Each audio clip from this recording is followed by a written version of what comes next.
Apakah restoratif justice sama dengan alternative dispute resolution atau plea bargain?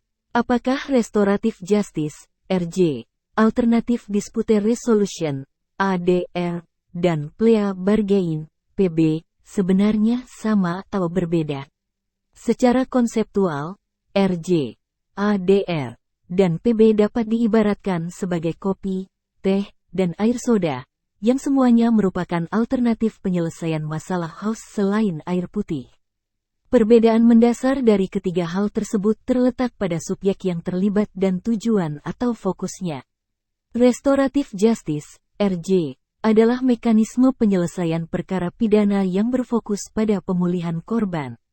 Proses RJ melibatkan partisipasi sukarela dari pelaku untuk mengaku bersalah dan berjanji akan bertanggung jawab terhadap perbuatannya kepada korban. RJ juga melibatkan masyarakat dalam proses penyelesaiannya. Sementara itu, alternatif dispute resolution, ADR, berfokus pada penyelesaian masalah secara keseluruhan. ADR melibatkan pihak-pihak yang terlibat dalam perselisihan, baik itu penggugat atau tergugat dalam kasus perdata, maupun pelaku dan korban dalam mediasi pidana. Dengan demikian, fokusnya tidak hanya pada pemulihan korban atau pengurangan hukuman bagi pelaku. RJ dan ADR berbeda, dengan ADR lebih dulu hadir dalam sejarahnya. Namun, ADR selama ini digunakan dalam konteks penyelesaian perkara perdata. Jika ditanya apakah ADR lebih mirip dengan RJ atau mediasi pidana, menurut saya ADR lebih mirip dengan mediasi pidana dalam konteks tersebut.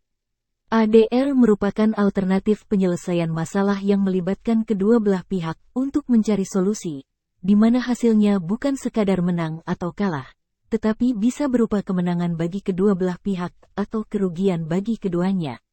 Yang penting, kedua belah pihak merasa bahwa hasilnya memenuhi kebutuhan mereka.